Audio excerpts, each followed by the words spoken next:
Mendengar kalimat Maryam, Najasyi bingung. Maryam?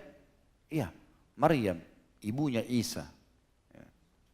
Maka Najasyi bilang, bacain. Lalu mereka mengatakan, kami melihat kamu mengubah agamanya Isa. Kata Najasyi, kan sudah jelas-jelas. Yang disampaikan adalah benar. Kenapa kalian tolak? Kalian tahu ini adalah zaman Nabi. Kalian tahu akan keluar Nabi. Dan kalian harusnya mengikuti ajaran Isa. Najasyi lihat mereka serius nih. Artinya mereka tidak mau tidak mau masuk Islam, tidak mau meninggalkan keyakinan mereka. Maka Najasyi pun mengatakan duduklah, duduk mereka kembali. Apa yang kalian katakan tentang Isa? Mereka bilang kami katakan Isa anak Tuhan. Lalu Najasyi pegang dadahnya. Dia mengatakan saya pun dalam keyakinan ini.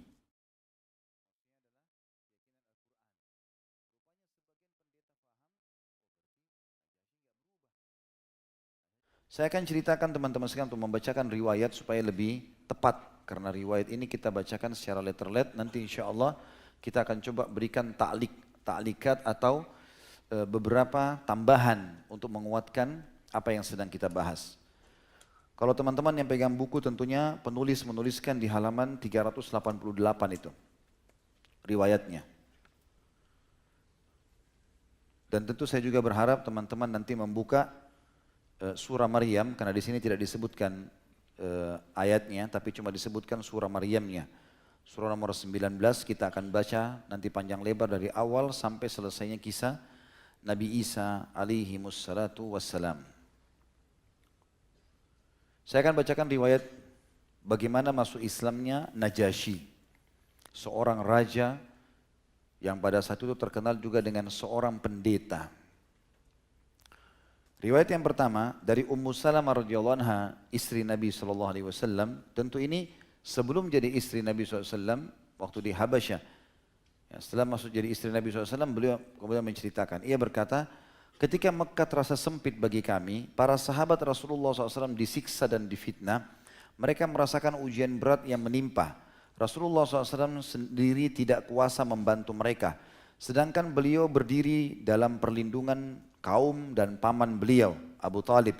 Keburukan yang menimpa para sahabat beliau tidak menimpa beliau. Maka Rasulullah SAW bersabda, Inna bi ardil habasyati malikan la yudlamu ahadun indah. Falhaku bi biladihi hatta yaj'alallahu lakum farjan wa makhraja. Sesungguhnya di negeri Habasyah atau Ethiopia, ada seorang raja yang adil, tidak ada seorang pun yang teraniaya di sisinya. Berangkatlah ke sana semuanya, sampai Allah memberikan kemudahan dari apa yang kalian rasakan saat ini. Maka kami pun berangkat, kata Ummu Salamah, berkelompok-kelompok sampai akhirnya kami berkumpul. Kami tinggal di sisi raja yang memberikan pelindungan yang baik. Dia memberikan keamanan kepada kami atas agama kami. Dalam sebuah riwayat lain disebutkan Ummu Salamah juga berkata, ketika tinggal di negeri Habasyah, kami tinggal di sisi raja yang memberikan perlindungan yang baik, yaitu An-Najasyi. Itu namanya Najasyi ini Asham, ya. Radhiyallahu anhu, ini sahabat Nabi yang mulia sebenarnya, walaupun sebagian ulama mengatakan dia adalah tabi'in karena tidak sempat lihat Nabi SAW. Ini orang mulia sekali, karena memang nanti kita lihat bagaimana Nabi SAW memuliakan dia, bahkan mensolati jenazahnya secara gaib karena tidak adanya orang yang mensolati di negeri Habasyah pada saat meninggal. Ya. Dan juga sahabat Nabi yang mulia Amr bin As masuk Islam di tangan dia. Dikatakan bahwasanya kami aman menjalankan agama kami beribadah kepada Allah, tidak diganggu dan tidak mendengar sesuatu yang tidak kami sukai, karena seperti menjadi tamu raja. Manakala hal itu terdengar oleh Quraisy, mereka sepakat mengutus 2 orang laki-laki dari mereka yang ahli bernegosiasi dengan membawa hadiah-hadiah berharga dari apa yang dimiliki oleh orang-orang Quraisy. Di antara hadiah yang paling unik adalah mereka membawa kulit binatang. Quraisy, teman-teman, punya satu tradisi. Orang-orang kaya di antara mereka, cirinya adalah kalau di musim dingin mereka pakai kulit-kulit harimau. Tangkap harimau, kemudian dipotong, diambil kulitnya lalu mereka pakai. Dan ini juga biasa mereka pakai kalau dalam peperangan. Terkenal Quraisy dengan baju kulitnya. Habasyah termasuk negara yang memiliki musim dingin di Ethiopia, di Afrika. Dan mereka sangat suka dengan baju-baju kulitnya orang-orang Quraisy, terkenal. Maka Amr bin As dan Abdullah bin Abi Rabi'ah tahu itu. Mereka pun akhirnya kata Ummu Salamah membawa baju kulit untuk Najasyi dalam jumlah yang sangat banyak.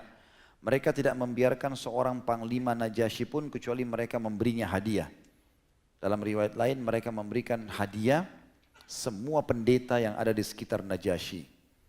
Jadi pada saat Amr bin As dan Abdullah bin Abi Rabi'ah ini tiba, maka mereka berpisah. Amr bin As yang paling menonjol di sini punya strategi untuk menemui Najasyi. Maka beliau sebelum masuk Islam, dia masih benci Islam pada saat itu. Amr bin As lalu tidak langsung ketemu dengan Najasyi, dia keliling dulu mengumpulkan informasi siapa saja pendeta-pendeta yang dekat dengan Najasyi, karena Najasyi pendeta. Namanya Batriqah dalam bahasa buku-buku sejarah itu ya. Ditemuilah semua ini, pendeta-pendeta tersebut, lalu kemudian dinegosiasi oleh Amr bin As. Dikatakan di negeri kalian ini ada orang-orang yang melanggar nenek moyangnya. Kami lebih tahu mereka. Jangan sampai mereka ini menjadi kutu-kutu yang merusak kehidupan kalian. Maka kami datang ke sini dengan membawakan hadiah jaket kulit kami terbaik, pakaian kulit kami ini dikasihlah semuanya dengan harga-harga mahal. Setiap pendeta dikasih sekian lembar, semuanya dikatakan sama pendeta itu puluhan orang. Maka kami hanya minta satu, dengan memberi hadiah ini kalian mengizinkan kami membawa mereka pulang ke negeri kami, agar tidak mengganggu kalian. Kemudian kata Ummu Salamah, Abdullah bin Abi Rabi'ah dan Amr bin As, ya, mereka sepakat untuk memberikan semua hadiah kulit-kulit tadi kepada panglima-panglima Najasyi dan para pendeta. Kemudian mereka lah yang melobi Najasyi untuk bisa bertemu. Pada saat mereka bertemu dengan Najasyi dan mereka memberikan hadiah tersebut, maka berkatalah ya, mereka kepada Najasyi. Lanjutan Ummu Salamah berkata, dua orang itu berangkat hingga keduanya sampai di hadapan Najasyi.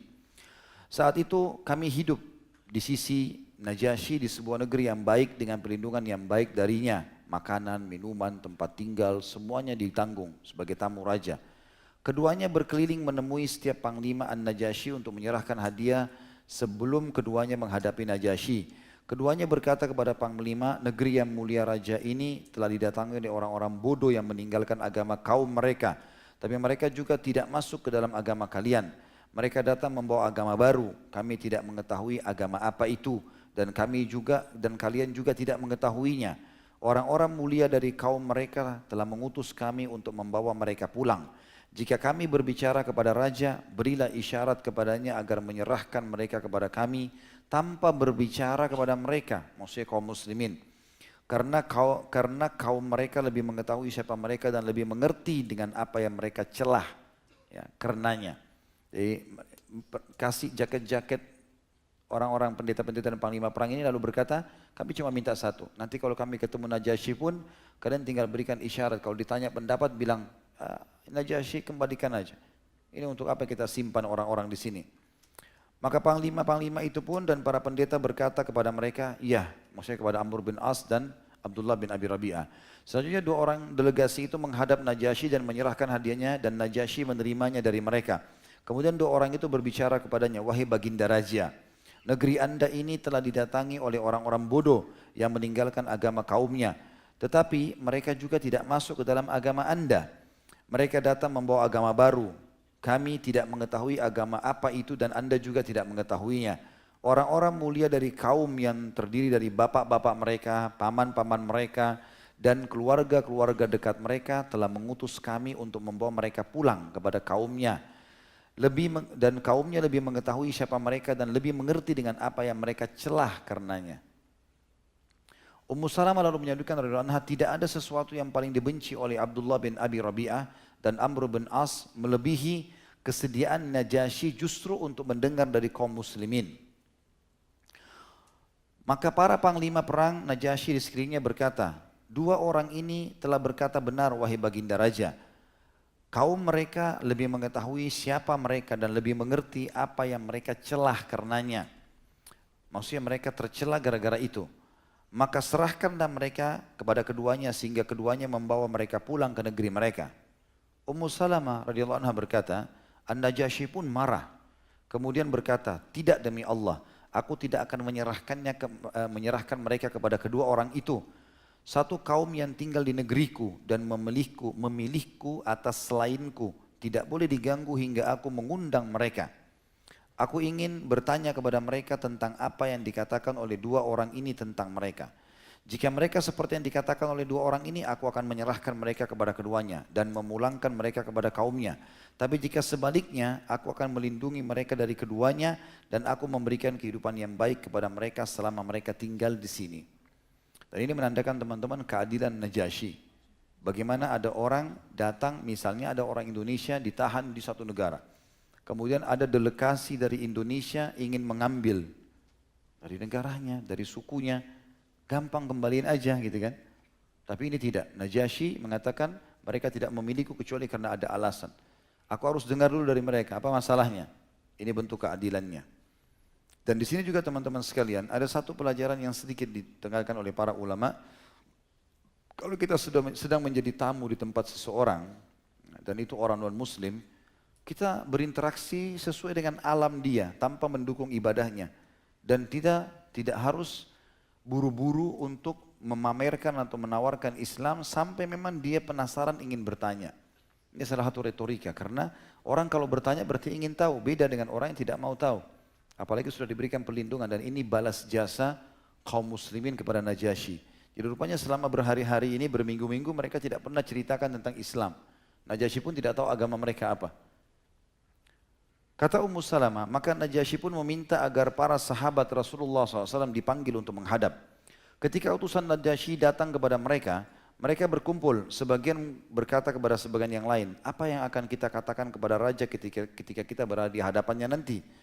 Maka yang lain menjawab, kita akan berkata apa yang kita ketahui dan apa yang diperintahkan oleh Nabi kita, apapun akibatnya.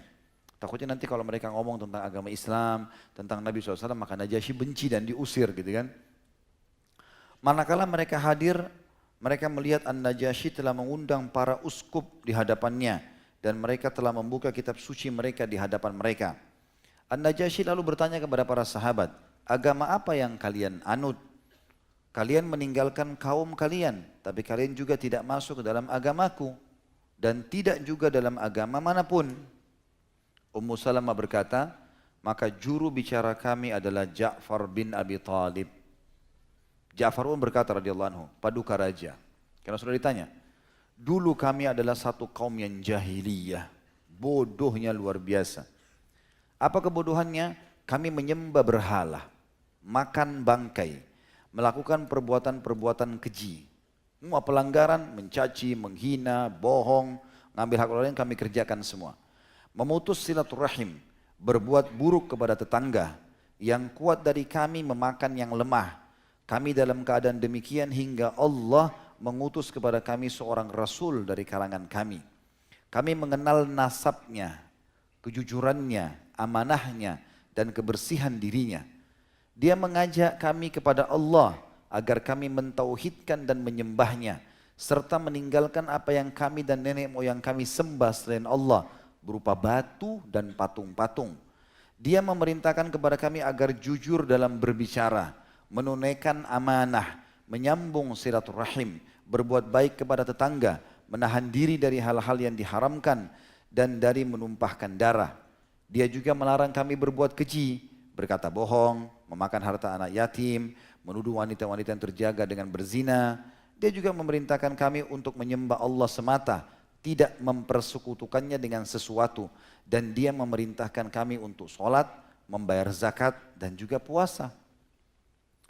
Ja'far menyebutkan perkara-perkara Islam, lalu Ja'far juga berkata, lalu kami mempercayainya, kami beriman kepadanya, dan kami mengikuti apa yang dia bawa dari sisi Allah.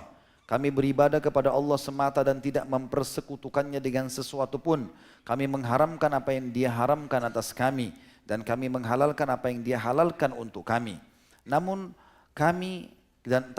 kaum kami memusuhi kami. Mereka menyiksa kami, memfitnah kami dalam agama kami, demi mengembalikan kami kepada menyembah berhala, berpaling dari menyembah Allah yang maha tinggi, dan menghalalkan hal-hal buruk yang dulu kami halalkan. Ketika mereka memaksa, menzalimi, dan menekan kami, mereka menghalangi kami untuk beragama yang dengan baik, sehingga kami keluar menuju negerimu. Kami memilihmu bukan orang lain, kami berlindung di bawah perlindunganmu dan kami mengidam-idamkan agar kami tidak terzalimi di sisimu, wahai Raja. Di sini teman-teman pelajaran penting ya. Kalau kita ditanya sesuatu, jawab sesuai pertanyaan saja. Ya. Kalau nggak ditanya nggak usah jawab. Itu sebuah hal yang penting. Jadi supaya tidak tumpah tindih sebuah informasi. Ada orang dia mau sampaikan informasi semua sekejap dalam satu waktu. Sehingga menumpuk informasi kepada orang gitu kan. Tidak, satu persatu, bertahap. Di sini Ja'far sudah terbuka lahannya untuk berdakwah. Ditanya, apa agama kalian ini? Karena global, dijelaskanlah Islam secara global. Gitu kan. Ummu Salamah melanjutkan riwayatnya mengatakan, An-Najasyi berkata kepada Ja'far, apakah engkau bisa menunjukkan sesuatu yang dia bawa dari Allah? Maka Ja'far berkata, ya. An-Najasyi berkata, bacakanlah kepadaku.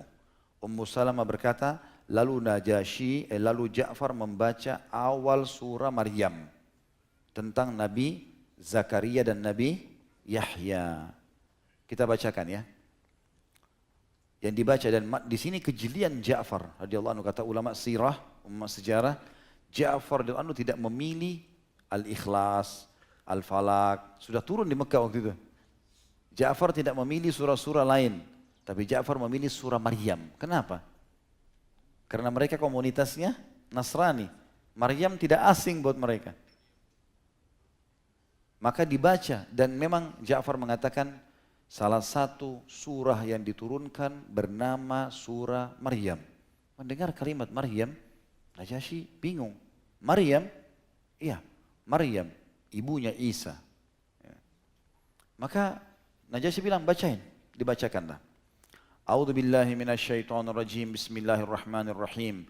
Kaf ha ya ain sad. Ini huruf-huruf pertama dalam Al-Qur'an yang Allah lebih tahu maknanya. Dzikru rahmati rabbika 'abdahu Zakaria.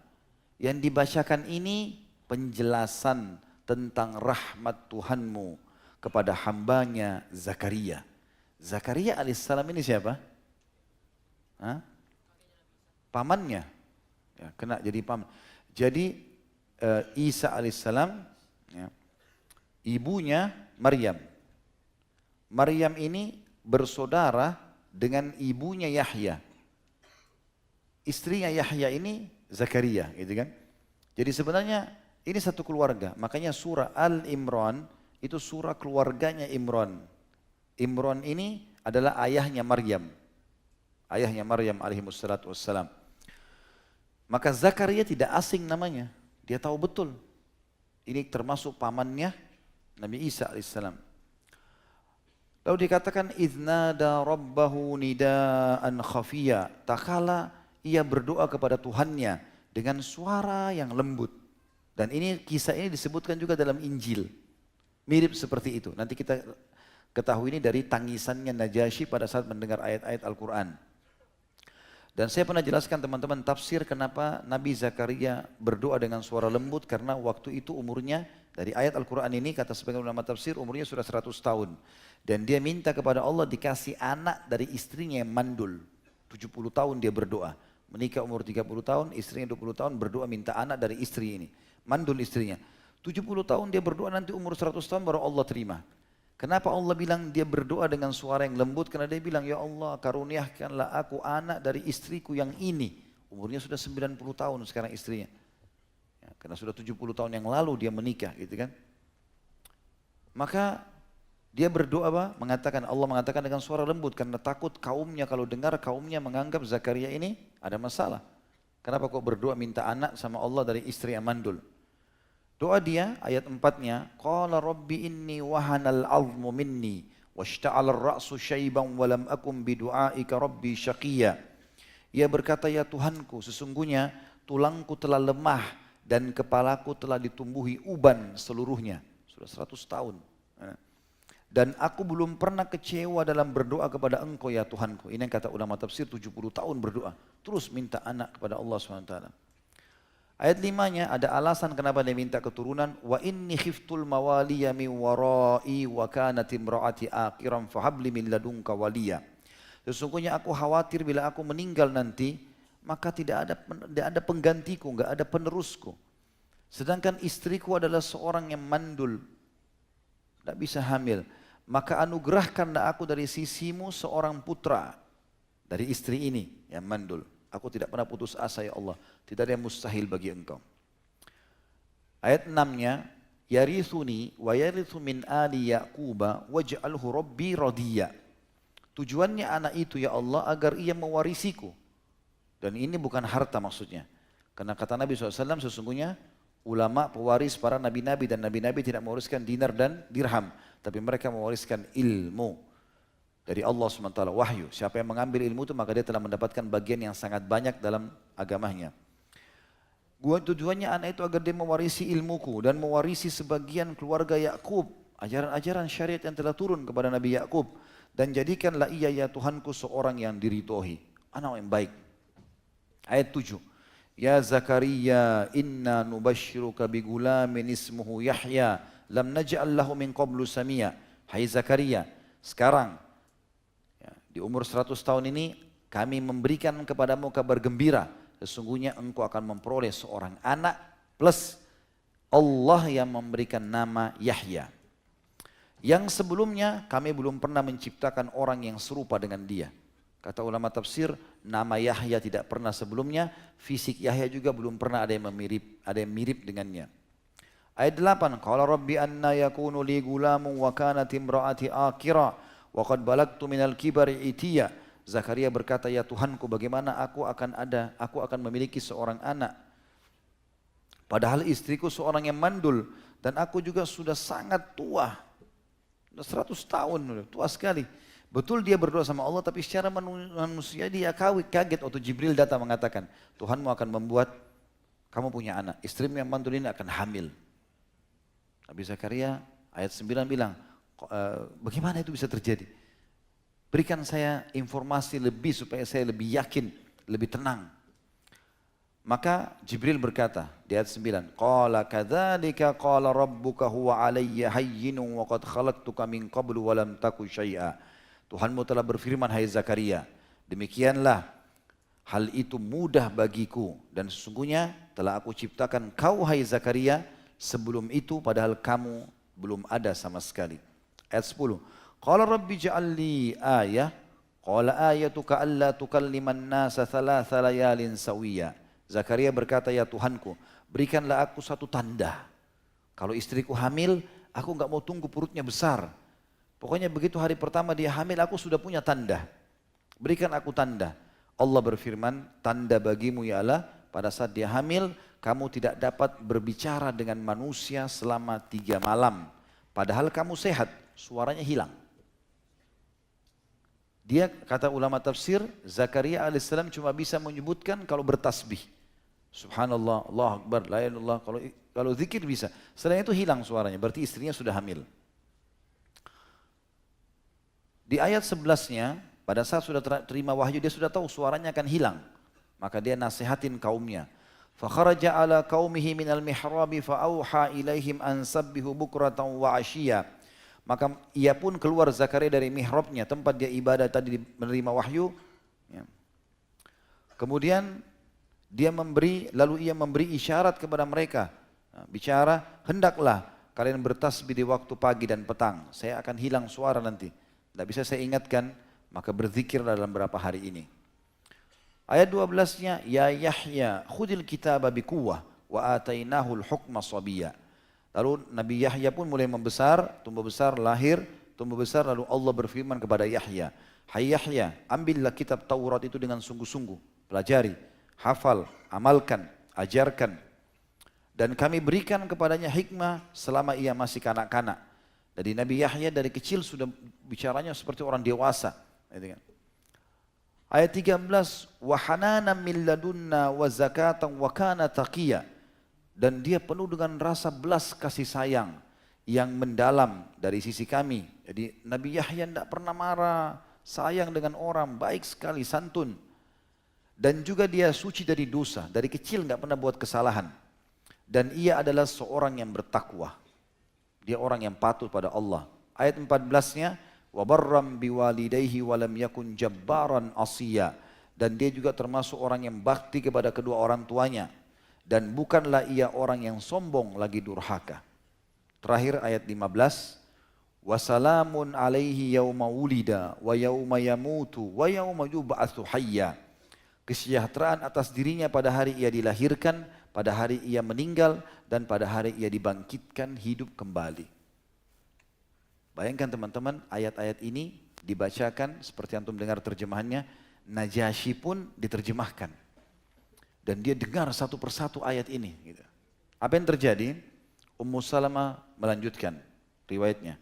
An-Najasyi pun menangis sampai jenggotnya basah. Karena kisah ini dalam Injil jelas. Kok bisa ini? Orang dari padang pasir Mekah bisa baca ayat bukan dari Injil tapi sama. Para uskup pun yang hadir menangis sehingga mushaf mereka basah.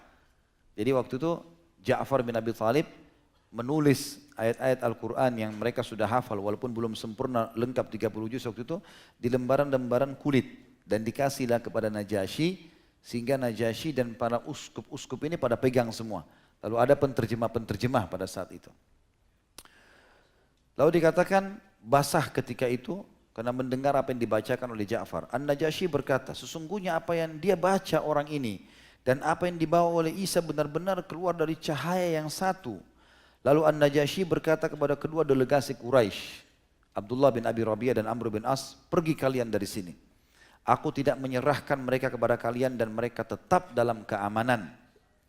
Manakala kedua orang itu meninggalkan majlis Najasyi, Amr berkata, demi Allah esok aku akan menghadirkan sesuatu dan menghancurkan mereka semua sampai akar-akarnya. Jadi Amr rupanya Amr bin As itu belum masuk Islam. Dia jengkel, kenapa argumentasinya dia kalah gitu ya. Tidak berhasil dia bawa pulang ini. Ada sebagian juga dinukil, Quraisy menjanjikan kepada dua orang ini, Amr bin As dan Abdullah bin Abi Rabi'ah, kalau mereka berhasil membawa pulang Ja'far dan teman-temannya, apa saja mereka minta dikasih oleh Quraisy. Makanya mereka harus bawa pulang nih. Ummu Salamah berkata, maka Abdullah bin Abi Rabi'ah berkata kepada Amr, jangan, karena bagaimanapun mereka adalah keluarga besar kita. Masih sama-sama satu Quraisy, untuk apa kamu hancurkan mereka? Di antara kami ada yang memiliki hubungan rahim, sekalipun untuk mereka menyelisihi kami. Amr berkata, demi Allah, aku akan mengatakan kepada An-Najasyi bahwa mereka mengatakan tentang Isa bahwa dia adalah seorang hamba. Ya. Karena orang Nasrani waktu itu mengatakan Isa adalah putra Allah, anak Allah. Termasuk Najasyi dan teman-temannya, ya, mereka punya keyakinan pada saat itu seperti itu. Jadi orang-orang Nasrani mengatakan bahwasanya Isa putra Allah ini bukan baru. Sudah lama gitu kan perkataan ini. Ummu Salamah berkata, esok harinya keduanya pun menghadap Najasyi. Salah satu dari mereka berkata, Amr bin As dan Abdullah bin Abi Rabi'ah, sungguhnya orang-orang ini muslimin mengucapkan kata-kata yang kurang ajar terhadap Isa putra Maryam. Mintalah mereka hadir dan bertanyalah kepada mereka tentang apa yang mereka katakan tentang Isa. Maka Najasyi pun memanggil kaum muslimin dan bertanya kepada mereka tentang hal tersebut. Ummu Salamah berkata, kami belum pernah sekalipun menghadapi perkara seperti itu. Karena ini berat. Kalau seandainya Najasyi percaya atau menyalahkan kami akan diusir atau bahkan bisa dibunuh. Sebagian dari kami berkata kepada sebagian yang lain, jika Najasyi bertanya kepada kita, apa yang kita katakan tentang Isa putra Maryam? Yang lain menjawab, kami mengucapkan demi Allah apa yang Allah firmankan apapun resikonya. Perhatikan kalimat ini penting dalam dakwah. Kebenaran sampaikan. Mau orang enggak suka terserah. Gitu. Kalau itu benar wahyu enggak bisa dibantah. Dan di sini walaupun mereka menghadapi kehancuran bisa dibunuh oleh Najasyi tapi mereka tetap menyampaikan. Yang penting kita sudah pastikan argumentasinya atau dalilnya benar. Ummu Salamah lanjutkan riwayat mengatakan, manakala kami menghadap kepada An-Najasyi karena semua umat Islam dihadirkan laki-laki dan perempuan. Maka dia bertanya, apa yang kalian katakan tentang Isa putra Maryam? Kata Ummu Salamah, juru bicara kami Ja'far bin Abi Thalib pun berkata, kami mengatakan tentangnya sebagaimana yang telah disampaikan oleh Nabi kami Muhammad SAW. Dia adalah seorang hamba Allah, utusannya, ruh dan kalimatnya yang Allah sampaikan kepada Maryam yang suci lagi terjaga. Lalu dalam buku kita ini tidak disebutkan, kalau riwayat lain teman-teman sekalian, maka Ja'far pun melanjutkan ayat surah Maryam. Tadi kan kemarinnya sampai ayat 15, kisah Zakaria dan Yahya alaihimussalam. Sekarang karena ditanya tentang siapa Isa putra Maryam dalam Islam, maka perhatikan, Ja'far menjawab dengan ayat Al-Quran.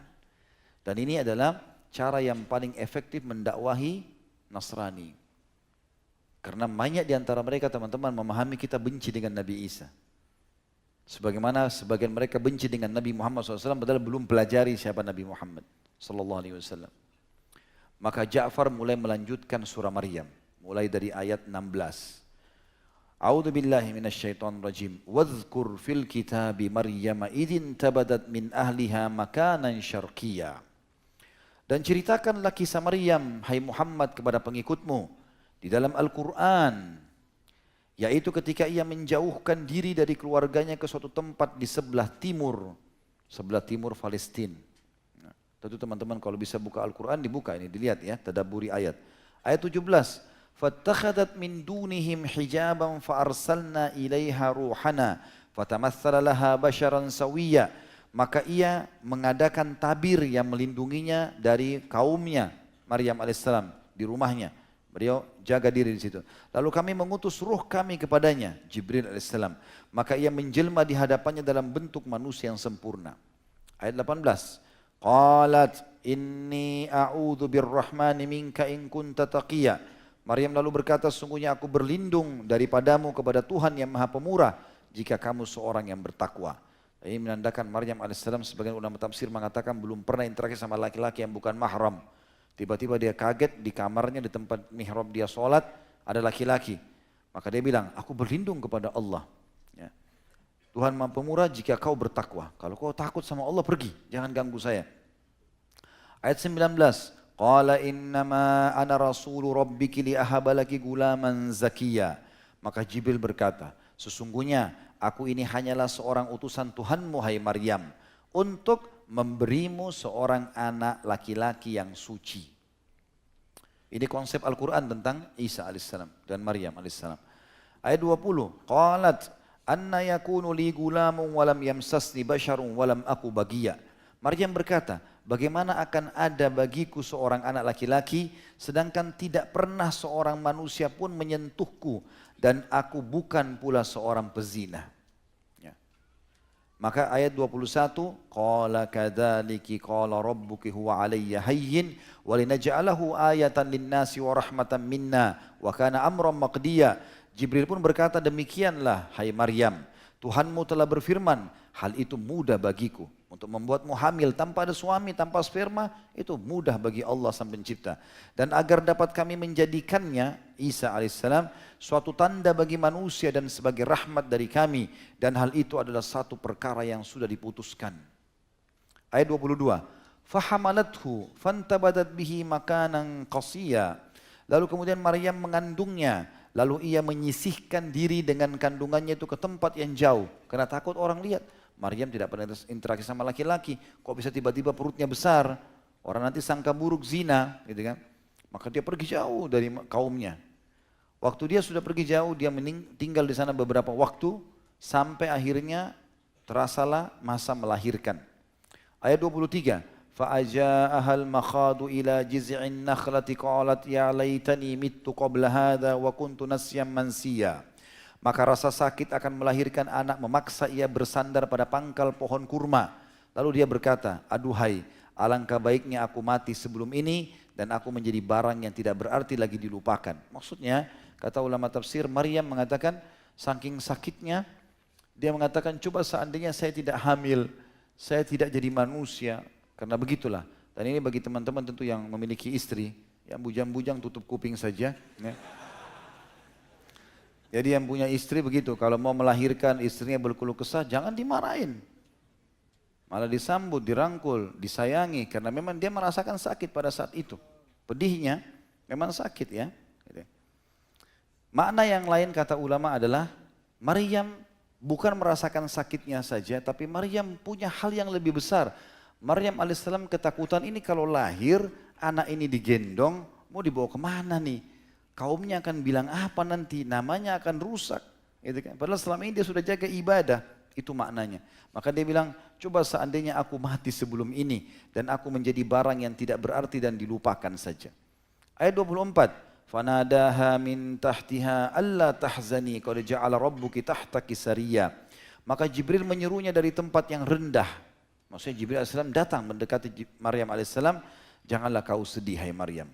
Sesungguhnya Tuhanmu telah menjadikan anak sungai di bawahmu. Kata ulama tafsir, mata air yang mudah dijangkau oleh Maryam alaihissalam. Dan saking mudahnya karena Maryam lagi hamil besar, bersandar di pohon kurma, maka mata air itu muncrat seperti air mancur, memudahkan Maryam alaihissalam untuk menjama dengan tangannya atau meminum langsung dengan mulutnya. Ayat 25, wahuzzi ilaiki bijiz'in nakhlati tusaqit alaiki rutaban janiyya. Dan goyanglah pangkal pohon kurma itu ke arahmu, sentuh saja di bagian kamu sandar tadi, niscaya pohon itu akan menggugurkan buah kurma yang masak kepadamu. Kata ulama tafsir, bagi perempuan yang mau melahirkan, yang paling baik minum air putih yang banyak, makan kurma yang banyak. Terutama Al-Quran menyebutkan sini rutaban janiyya, kurma yang basah. Itu sangat baik untuk pembukaan dan memudahkan melahirkan. Tentu bagi teman-teman yang pengalaman sudah tahu masalah ini, yang bujang-bujang ya nanti dipraktekin. Sebab kami sudah praktekin, dikasih kurma, masya Allah mudah melahirkannya. Gitu kan. Kemudian juga di sini hikmah yang sangat besar adalah bagaimana pertolongan Allah datang. Karena pangkal kurma seperti pohon kelapa, bagaimana caranya bisa digoyang ini. Maryam lagi hamil, di sini teman-teman yang paling kuat ototnya siapa? Mana? Masya Allah, tawaduk semua ya. Kira-kira antum yang paling besar ototnya bisa goyangin pohon kurma? Hah? Pohon kurma digoyang? Hah? Pohon kelapa sawit, ya. Kelapa batok bisa digoyang? Tadi saya dengar ada yang bilang bisa, Masya Allah. Besok saya mau praktikin ya, coba bawa. Susah digoyang pangkal pohonnya, keras sekali kan? Tapi di sini hikmah Allah SWT, Maryam yang lagi hamil besar mau melahirkan, lemah sekali perempuan pada saat itu. Tapi hikmah Allah pertolongan kalau datang berbeda. Tugasnya orang beriman patuh. Allah bilang kerjakan. Bagaimana nanti hasilnya itu urusan Allah. Tidak usah pikirin. Lakukan saja. Nanti Allah SWT akan berkahi. Disitulah Maryam AS disentuh, goyang pohon kurma itu. Turun semua rutopnya. Mirip dengan Nabi Musa AS waktu mau cambukkan tongkatnya ke pinggir Laut Merah. Beliau tidak tahu apa yang akan terjadi. Perintah Jibril dari Allah, cambukkan tongkatmu. Enggak pakai nanya, kenapa? Dicambuk, betul-betul air laut berdiri dan jadi jalan buat orang-orang beriman pada saat itu. Kemudian Allah memerintahkan di ayat 26 kepada Maryam, "Fakuli washrabi wa qarri aina, fa imma tarayinna minal bashari ahadan fakuli inni nadartu lirrahmani sawman falan ukallimal yawma insiya." Maka makan dan minum dan bersenang hatilah. Ini juga kata ulama tafsir dianjurkan setiap suami menghibur istrinya yang baru melahirkan, kasih makanan, kasih minuman. Bersenang hatilah, kasih gembira karena orang baru melalui masa-masa melahirkan. Jika kamu melihat seorang manusia lewat, ada yang lihat, lalu kemudian dia tanya, Maryam, kenapa kau punya anak? Dari mana ini? Misalnya dia kenal. Katakanlah, sesungguhnya aku telah bernadar berpuasa untuk Tuhan yang Maha Pemurah. Aku tidak mau bicara sama siapapun, karena aku tidak akan bicara dengan seorang manusia pun pada hari ini. Bukan saatnya sekarang, tunggu Allah suruh, saya akan menjawab. Rupanya satu orang yang lewat tadi ini, sebarin berita. Di sana saya lihat Maryam punya anak gitu. Maryam gadis. Orang-orang kampung semua ini pada datang. Gitu kan? Mau lihat Maryam. Maka karena mereka sudah datang, Maryam alaihissalam gendong Isa, putranya. Ayat 27 menceritakan.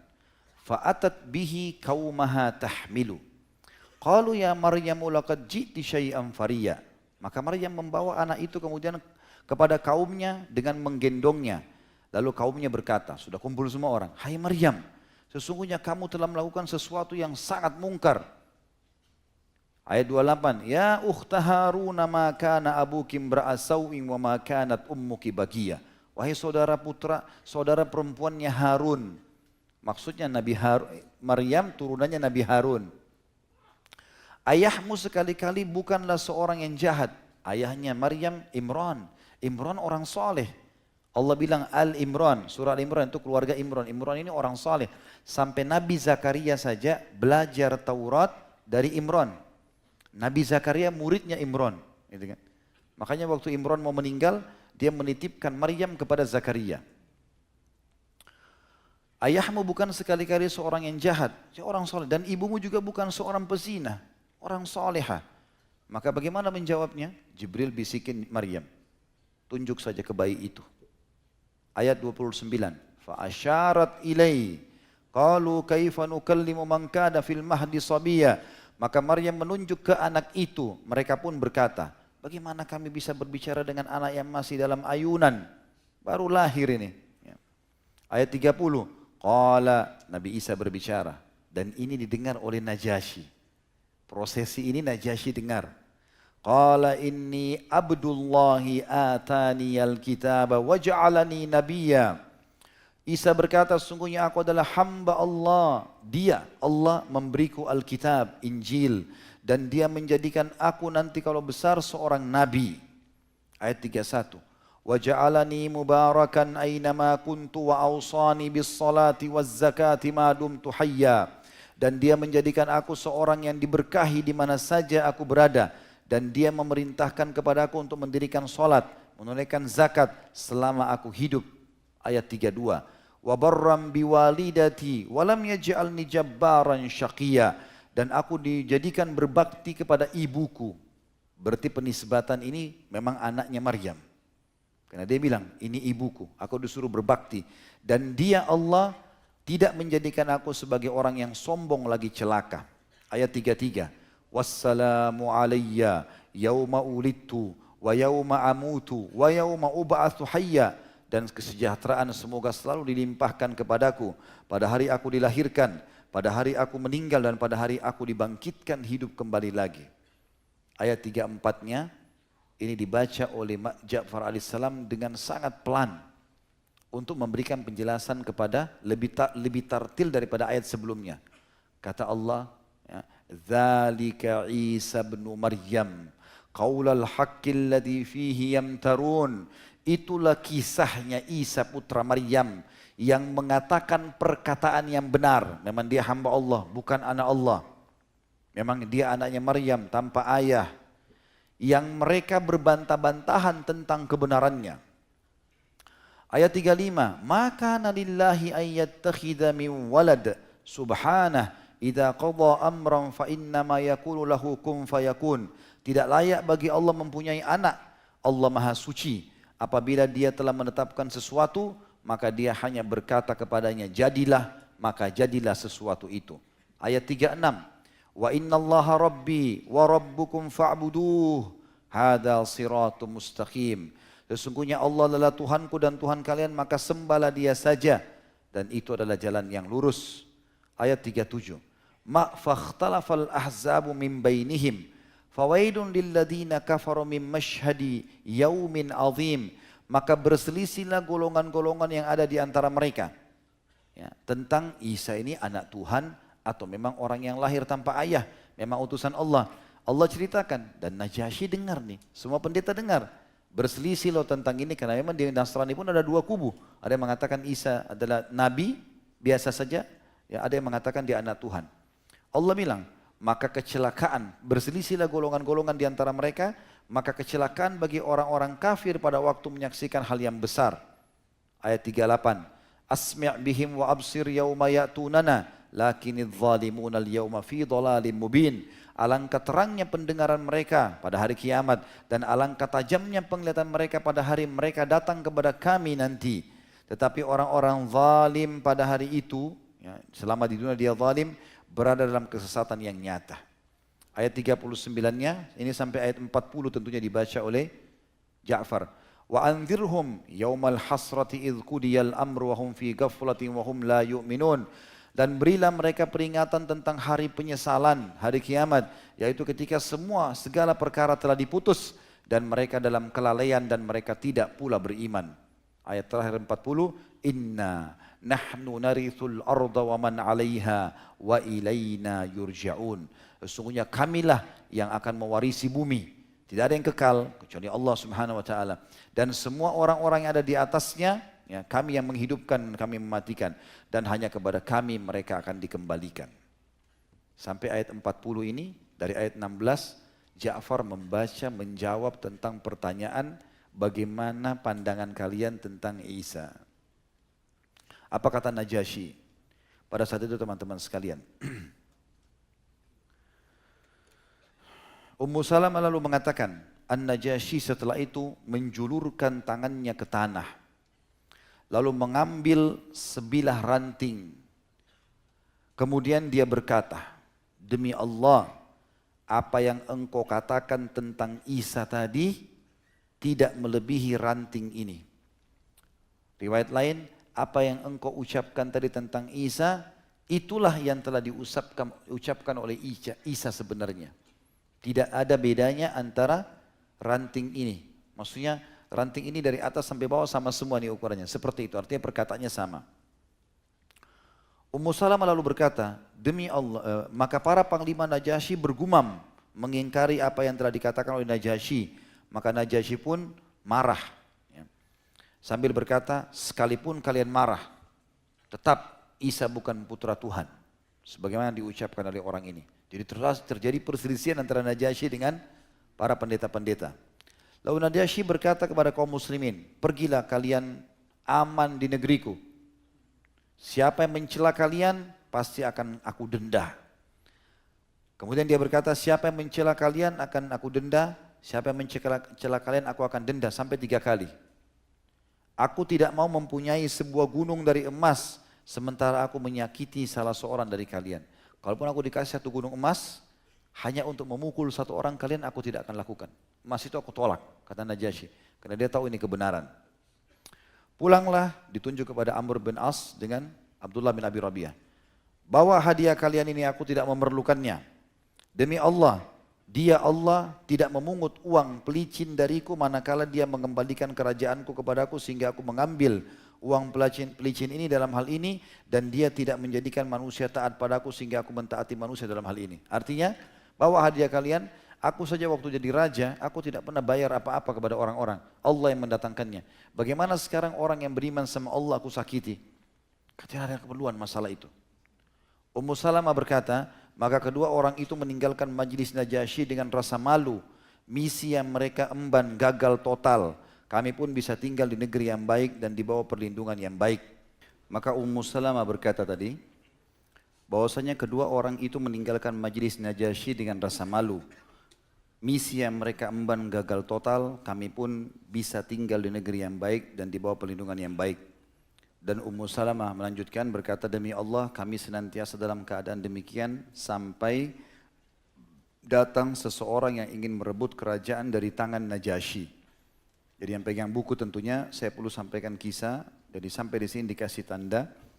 Ada sebenarnya kisah dalam sirah disebutkan. Jadi waktu itu ada sepupu Najasyi. Najasyi sempat mengumpulkan pendeta-pendeta lagi di satu ruangan. Lalu Najasyi menyuruh pasukannya menutup pintu. Prajurit-prajuritnya. Di belakang semua pendeta ada satu orang prajurit yang memegang pedang. Kemudian Najasyi mengatakan, ada apa dengan kalian? Lalu mereka mengatakan, kami melihat kamu mengubah agamanya Isa. Kata Najasyi, kan sudah jelas-jelas. Yang disampaikan adalah benar. Kenapa kalian tolak? Kalian tahu ini adalah zaman Nabi. Kalian tahu akan keluar Nabi. Dan kalian harusnya mengikuti ajaran Isa. Terjadilah perdebatan di antara mereka. Ternyata para uskup ini tidak mau. Najasyi pun kembali. Jadi sebelum Najasyi kumpul di situ, setelah bubar awalnya uskup, Najasyi mendatangi Ja'far dan mengatakan, bagaimana caranya saya bisa masuk ke agamamu? Ja'far mengajarkan 2 kalimat syahadat kepada Najasyi, tapi bukan di depan uskup, masuk Islam sendiri. Setelah itu dia pun mengumpulkan uskup tadi. Lalu Najasyi waktu mau kumpul, dia memasukkan Al-Quran, lembaran Al-Quran di dadahnya. Pada saat itu, Najasyi berkata, ada apa dengan kalian? Mereka bilang, kau mengubah ajarannya Isa. Isa adalah putra Tuhan. Tidak boleh kita ubah itu. Lalu kata Najasyi, waktu lihat pemberontakan mereka mau lakukan, kan? Karena Najasyi menyuruh, siapapun yang mengatakan selain perkataan yang saya ucapkan, Kalau Isa bukan anak Tuhan, maka akan dibunuh. Rupanya mereka bergerak semua berdiri dari meja pada saat itu, kemudian mereka mau lari. Tapi prajurit Najasyi sudah henuskan pedang. Najasyi lihat mereka serius nih. Artinya mereka tidak mau tidak mau masuk Islam, tidak mau meninggalkan keyakinan mereka. Maka Najasyi pun mengatakan duduklah, duduk mereka kembali. Apa yang kalian katakan tentang Isa? Mereka bilang kami katakan Isa anak Tuhan. Lalu Najasyi pegang dadahnya. Maksudnya Al-Quran yang ada dalam dadahnya. Ada kertas, ada lembaran kulit tadi. Dia mengatakan saya pun dalam keyakinan ini. Maksudnya adalah keyakinan Al-Quran. Rupanya sebagian pendeta faham, oh berarti Najasyi nggak berubah. Najasyi tetap yakini itu. Maka mereka pun tenang. Tapi di antara pendeta yang hadir, ada satu orang itu sepupunya Najasyi. Memang sudah lama dia menganggap Najasyi saingan politiknya. Waktu bubar dari ruangan tersebut dan pendeta-pendeta semua yakin bahwasanya ini tidak ada masalah. Karena Najasyi tidak meninggalkan ajaran yang dulu mereka pegangi. Ternyata sepupunya ini mengatakan tidak, Najasyi berbohong. Dia terus memotivasi prajurit-prajurit pasukan perang segala macam sampai terjadi pemberontakan. Ya, memberontaklah sepupunya ini melawan Najasyi. Dan ini yang dikatakan dalam lanjutan riwayatnya. Kata Ummu Salamah, demi Allah, kami tidak mengetahui sebuah kesedihan yang lebih berat daripada kesedihan yang menimpa kami saat itu. Kami khawatir pemberontak-pemberontak itu akan berkuasa dengan menyingkirkan Najasyi. Sehingga yang akan berkuasa adalah orang yang tidak mengetahui hak kami sebagaimana Najasyi mengetahuinya. Jadi waktu itu memang pemberontak-pemberontak ini nanti khawatir kalau Najasyi kalah perang pastilah otomatis mereka diusir dari Ethiopia dan tidak ada lagi tempat untuk tinggal. Terakhir riwayatnya adalah Ummu Salamah berkata Najasyi pun berangkat dengan pasukannya, di antara dia dengan musuhnya terbentang sungai Nil. Maka para sahabat Rasulullah SAW berkata, waktu itu Najasyi menyuruh, ini sungai Nil, kalian menyeberanglah, dibawa pakai kapal, orang Islam ditaruh di sana. Kalau saya kalah, kalian menyarikan diri ke Jazirah Arab. Kalau saya menang, kalian kembali masuk. Seperti itulah. Maka berperanglah mereka, tapi tidak kelihatan karena sungai Nil jauh sekali. Para sahabat pun berkata, siapa di antara kita yang akan hadir melihat pertempuran mereka, lalu membawa berita kepada kami? Maka Zubair bin Awam, dan ini sudah pernah saya ceritakan khusus penutupan hadits ini, riwayat ini tentang kisah Zubair bin Awam, mengatakan aku yang akan pergi. Maka mereka pun mereka berkata tepat sekali, engkau yang pergi, karena Zubair orang yang pemberani. Zubair pun orang yang paling muda usianya di antara mereka.